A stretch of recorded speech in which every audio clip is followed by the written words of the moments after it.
پیارے بھائی اور بہن، آپ لوگوں کو یاد ہوگا کہ گئے سو وقت ہم پیدائش کی کتاب باب 34 پہ غور کرے تھے۔ ہم یہ دیکھے تھے کہ دینا کی عزت لوٹی گئی اور ان کے دو بھائی شمعون اور لاوی شہر کے سارے مردوں کا قتل کر دیے۔ ان کے دل و دماغ میں بدلے کی آگ پیدا ہوئی اور وہ بدلہ لے کے رہے۔ پیارے بھائی اور بہن، اب ہم پیدائش کی کتاب باب 35 پہ غور کریں گے۔ تو اب ہم کلام شروع کریں گے۔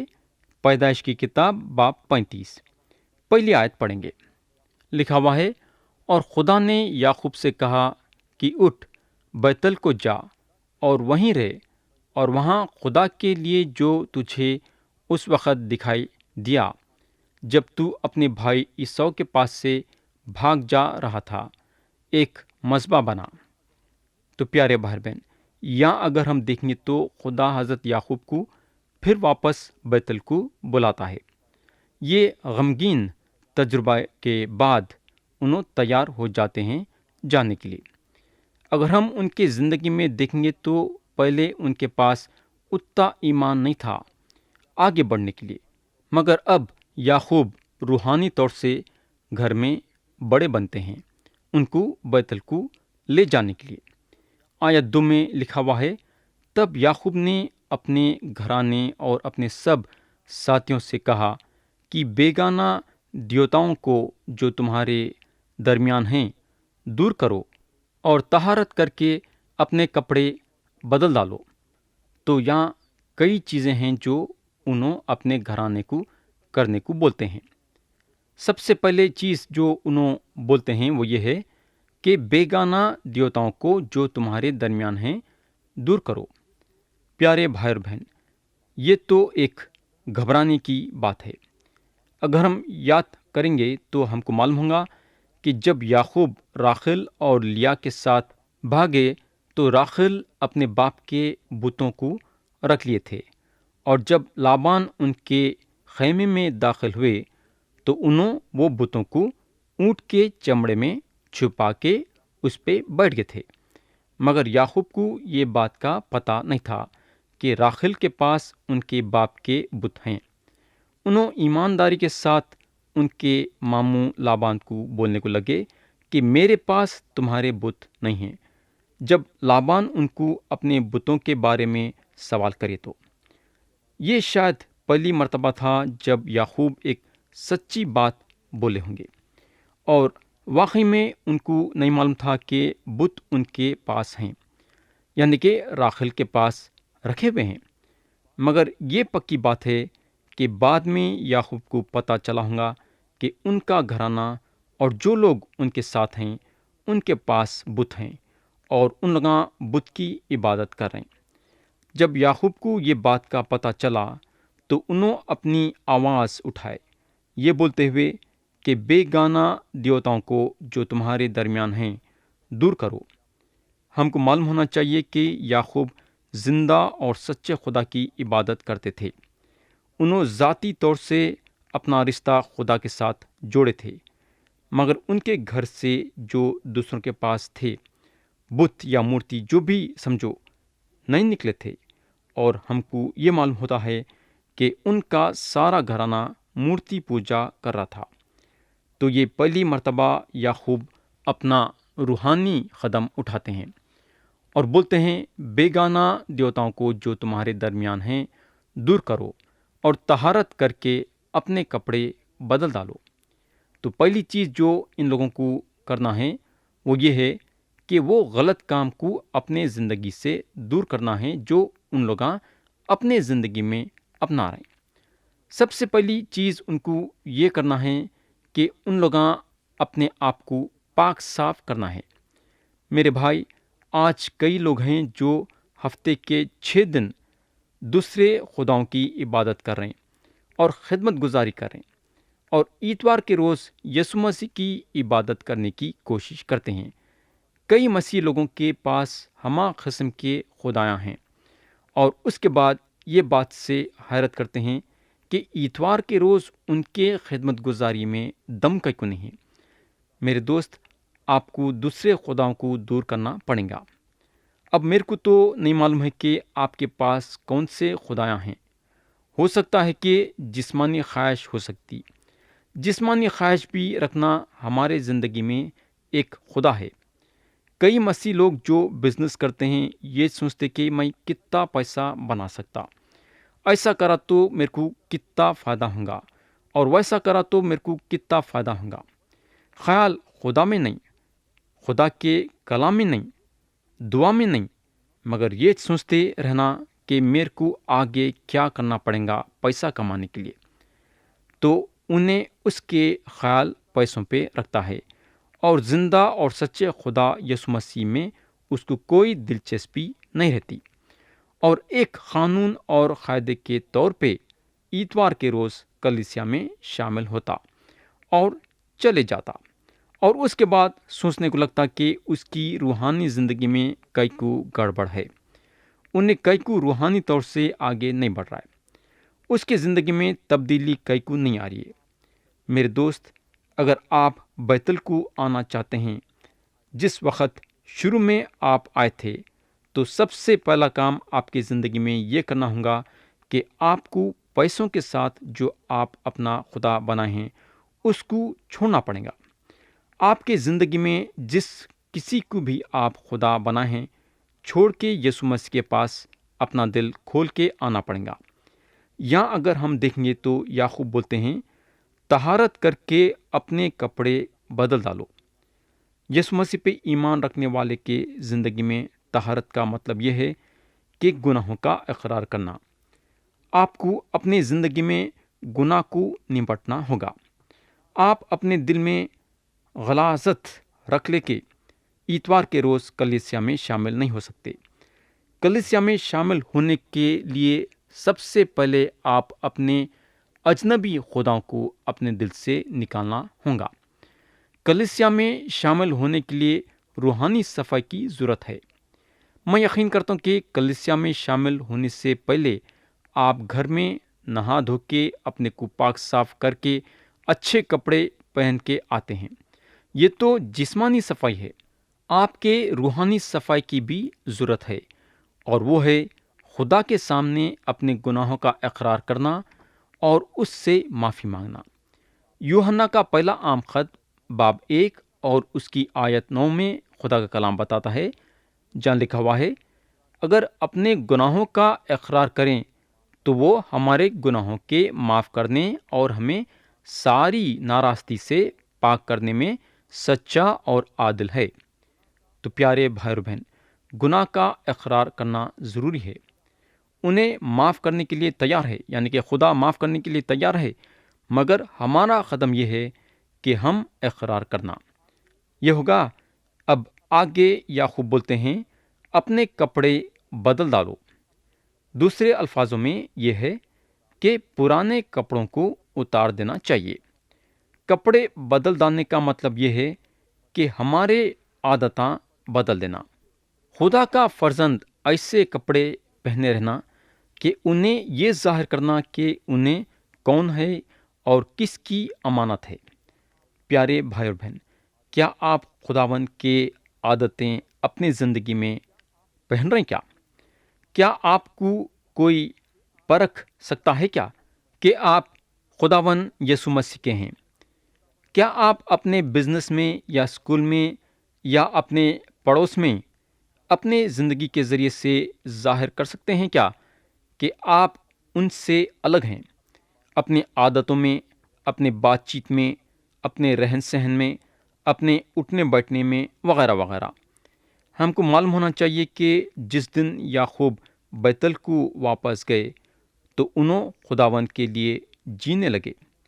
اس سے پہلے میں نہیں سمجھتا ہوں کہ انہوں خدا کے لیے جیتے تھے۔ یا انہوں بولتے ہیں چلو بیتل کو جائیں گے۔ آیت 3 میں لکھا ہوا ہے جہاں یعقوب بولتے ہیں، اور آؤ ہم روانہ ہوں اور بیتل کو جائیں، وہاں میں خدا کے لیے جس نے میری تنگی کے دن میری دعا قبول کی اور جس راہ میں چلا میرے ساتھ رہا، مذبح بناؤں گا۔ ابراہیم اور اسحاق مذبح خداوند کے لیے بنائے تھے، اور اب یعقوب بنانے والے ہیں۔ پیارے بھائی بہن، اس کے لیے ہم خدا کی شکر گزاری کرنا۔ اور اب یعقوب خدا کے لیے بہت بڑی گواہی بنیں گے۔ آیت 3 کے دوسرے حصے میں یعقوب بولتے ہیں، جس نے میری تنگی کے دن میری دعا قبول کی اور جس راہ میں میں چلا میرے ساتھ رہا۔ یہاں یہ بات غور کرنے کی ہے کہ جو چیز کو یعقوب یاد کرے بولے تو وہ تھی جب انہوں اپنے گھر سے بھاگ رہے تھے اور بیتل میں آئے، اور خدا اپنی وفاداری ان کے سامنے بتایا۔ خدا ان کو بول چکا تھا کہ انہوں اپنی وفاداری جتائیں گا، اور کئی سالاں گزر گئے اور خدا اپنی وفاداری رکھا۔ اور اب خدا ان سے بولتا ہے، تمہار کو واپس بیتل جانا ہے، تمہار کو وہ جگہ جانا ہے جو جگہ سے تمہاری شروعات کرے تھے، تم کو وہاں سے پھر شروع کرنا ہے۔ پیارے دوست، ہم کو یہ پہچاننا ضروری ہے کہ جو وقت ہم ہماری زندگی گزارے ہیں، یعنی کہ غلیظ اور گندی مسیحی زندگی، ہم ہمارا وقت بیکار کر دیے، وقت کو برباد کر دیے۔ خدا جو ہے بنی اسرائیل کو بلایا تاکہ مصر سے باہر نکالے اور وعدے کے زمین پہ داخل ہوئے۔ خدا ان لوگوں پہ ظاہر ہوا اور بولا کہ وعدے کے زمین میں داخل ہو، مگر ان لوگ نہیں گئے۔ 40 برس بیابان میں گھومتے پھرتے رہے، اور اس کے بعد خدا حضرت یشوع پہ ظاہر ہوا اور بولا کہ وعدے کے زمین میں داخل ہو، اور انہوں اسی وقت داخل ہوئے، یعنی کہ 40 برس کے بعد۔ اب آپ سوچ سکتے کہ ان لوگاں اپنے وقت کی کتنی بربادی کرے، وقت برباد کر دیے، بالکل برباد کر دیے۔ میرے بھائی، کتنے لوگ آج مسیحی ہوتے ہوئے اپنا وقت برباد کر دے رہے ہیں۔ میرے دوست، یہاں ہمارے سامنے خدا کی طرف سے کافی روحانی باتیں رکھی گئی ہیں جس کو ہم سیکھنا ہے۔ اب میرے کو تو آپ کے بارے میں نہیں معلوم ہے، مگر ہم کو معلوم ہونا چاہیے کہ ہم میں سے کئی لوگاں یعقوب کے ویسے ہیں، اور اس لیے آج کے روز یہ بات ہمارے زندگی میں کتنی اہم رکھتی، یہ بات ہمارے زندگی میں اپنانا کتنا ضروری ہو گیا ہے۔ ہمارا 1 منٹ بھی گیا تو سمجھو گیا، وہ وقت ہمارے کو واپس ملنے والا نہیں ہے۔ میرے بھائی، ہم خدا کا شکریہ ادا کرنا کہ انہیں بولتا ہے کہ انہیں یعقوب کا خدا ہے، واقعی میں ایک بہت بڑیا بات ہے۔ اگر انہیں یعقوب کا خدا ہے تو انہیں آپ کا بھی خدا ہے اور میرا بھی خدا ہے۔ میرے بھائی، جب ہم یہ باپ کو پڑھتے ہیں تو باپ کے ذریعے سے ہمارا ہمت اور حوصلہ بڑھتا ہے۔ پیدائش کی کتاب باب 35 واقعی میں ایک زبردست اور ہمت اور حوصلہ بڑھانے والا باب ہے۔ پیارے بھائی بہن، اگر ہم لوگاں آگے دیکھیں گے تو ہم کو معلوم ہوگا کہ یعقوب اپنے گھر میں اپنا اختیار جماتے ہیں۔ آیت 4 میں لکھا ہوا ہے، تب انہوں نے سب بیگانہ دیوتاؤں کو جو ان کے پاس تھے اور مندروں کو جو ان کے کانوں میں تھے یعقوب کو دے دیا، اور یعقوب نے ان کو اس بلوت کے درخت کے نیچے جو سکم کے نزدیک تھا دبا دیا۔ پیارے بھائی بہن، یہاں اگر ہم دیکھیں گے تو ہم کو معلوم ہوگا کہ یعقوب وہ سارے کان کے مندروں کو سینت کے نہیں رکھے بلکہ گاڑ دیے۔ گاڑنے کا مطلب یہ ہے کہ اب ہم کو وہ چیزوں سے تعلق نہیں ہے، وہ چیزوں سے ہمارا رشتہ ختم ہو گیا ہے۔ اب ہم آیت 5 اور 6 پڑھیں گے۔ لکھا ہوا ہے، اور انہوں نے کوچ کیا اور ان کے آس پاس کے شہروں پر ایسا بڑا خوف چھایا ہوا تھا کہ انہوں نے یعقوب کے بیٹوں کا پیچھا نہ کیا، اور یعقوب ان سب لوگوں سمیت جو اس کے ساتھ تھے لز پہنچا۔ بیتل یہی ہے اور ملک کے کنعان میں ہے۔ پیارے بھائی بہن، حضرت یعقوب یہ جگہ کا نام بیتل رکھنے سے پہلے یہ جگہ کا نام لز تھا، اور لوگ وہ وقت پہ یہ جگہ کو لز کے نام سے جانتے تھے اور بیتل کے نام سے نہیں۔ مگر آج ہم اس کو بیتل کے نام سے جانتے ہیں۔ آیت 7 پڑھیں گے، لکھا ہوا ہے، اور اس نے وہاں مذبح بنایا اور اس مقام کا نام ایل بیتل رکھا، کیونکہ جب وہ اپنے بھائی کے پاس سے بھاگا جا رہا تھا تو خدا وہیں اس پر ظاہر ہوا تھا۔ تو پیارے بھائی بہن، بیتل کا مطلب ہے خدا کا گھر، جس کو یعقوب پہلے یہ نام دیے تھے، اور اب انہوں ایل بیتل بلاتے ہیں، جس کا مطلب ہے خدا کے گھر کا خدا۔ اس سے پتہ چلتا ہے کہ یعقوب روحانی طور سے کتنا بڑھ گئے تھے۔ پیارے بھائی بہن، اب آگے ہم کو ایک دلچسپی کی بات ملیں گی۔ آیت 8 میں لکھا ہوا ہے، اور ربقہ کی دایا دبورا مر گئی، اور وہ بیتل کی اترائی میں بلوت کے درخت کے نیچے دفن ہوئی، اور اس بلوت کا نام اللون بکت رکھا گیا۔ پیارے بھائی بہن، کیونکہ کلام یہ بتاتا ہے کہ دبورا اس وقت یعقوب کے ساتھ تھے، ہم یہ اندازہ لگا سکتے ہیں کہ ربقہ مر چکے تھے، اور خدا کا کلام یہ نہیں بتاتا ہے کہ ان کی موت کس قسم سے اور کیسی ہوئی۔ افسوس کی بات یہ ہے کہ یعقوب اپنی ماں کو پھر سے نہیں دیکھ سکے۔ یہ اتنے دکھ کی بات نہیں ہے، بلکہ دکھ کی بات یہ ہے کہ ربقہ یعقوب کو نہیں دیکھ سکے۔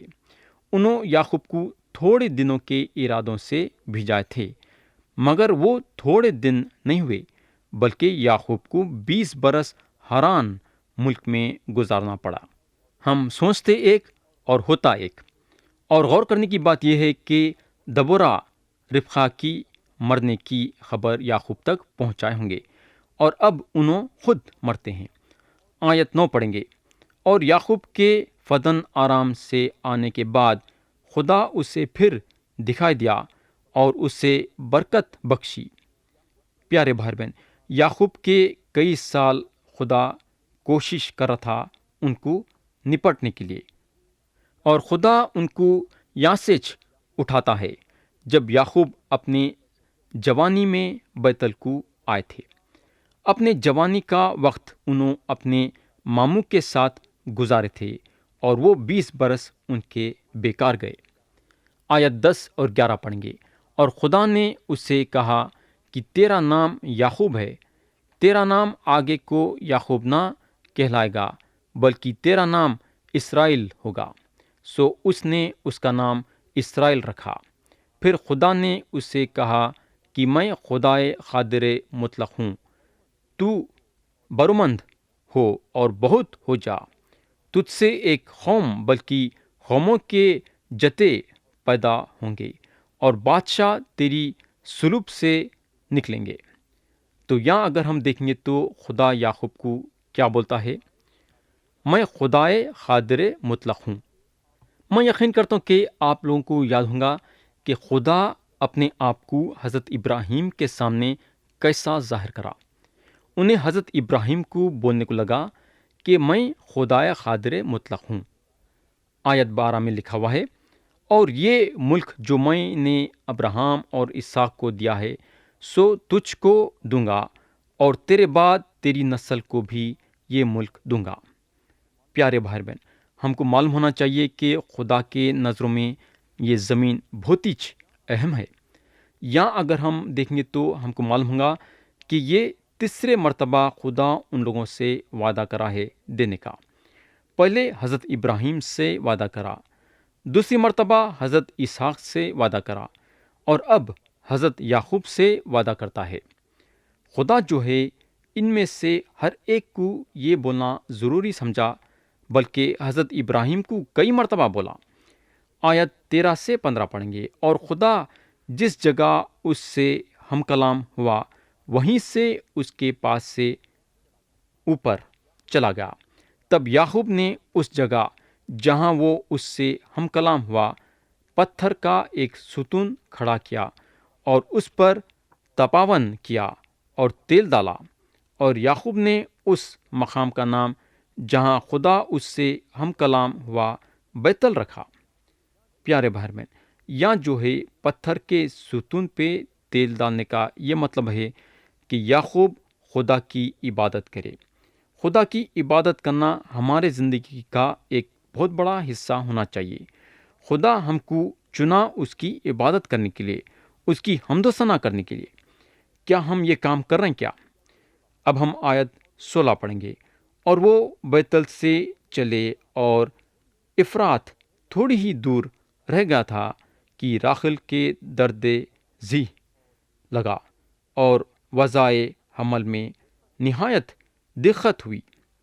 تو راخل کو ایک بیٹا ہوا تھا جس کا نام یوسف تھا، اور اب یہاں ان کو دوسرا بیٹا ہوتا ہے۔ آیت 17 اور 18 پڑھیں گے۔ اور جب وہ سخت درد میں مبتلا تھی تو دائی نے اس سے کہا، ڈر مت، اب کے بھی تیرے بیٹا ہی ہوگا۔ اور یوں ہوا کہ اس نے مرتے مرتے اس کا نام بن انی رکھا اور مر گئی، پر اس کے باپ نے اس کا نام بنیامین رکھا۔ تو پیارے بھائی اور بہن، یہاں ہم دیکھتے ہیں کہ راخل کی موت ہو گئی۔ ہم یہ سیکھنا ضروری ہے کہ جب ہم پیدا ہوئے ہیں تو ہم کو مرنا بھی ضروری ہے۔ راخل کے ویسا ہم سب کا ایک دن ایک وقت آنے والا ہے جہاں ہم سب ایک دن یہ دنیا سے چلے جائیں گے۔ اس لیے ہمارے زندگی میں سب سے بڑا اہم کام یہ ہے کہ ہم خدا کے ساتھ ذاتی طور سے رشتہ جوڑنا۔ تو پیارے بھائی اور بہن، کیا آپ خدا کے ساتھ ذاتی طور سے رشتہ جوڑے ہیں کیا؟ یہ اس وقت ہو سکتا جب آپ خدا کے سامنے اپنے گناہوں کا اقرار کر کے یسوع مسیح پہ ایمان لائیں گے۔ خدا آپ کے گناہوں کو معاف کریں گا اور آپ کو ہمیشہ کی زندگی دیں گا، اور آپ اس کے ساتھ ذاتی طور سے رشتہ جوڑیں گے۔ خدا ہم سب کو یہ کلام کے ذریعے سے برکت دے۔ یسوع مسیح کے نام سے آمین۔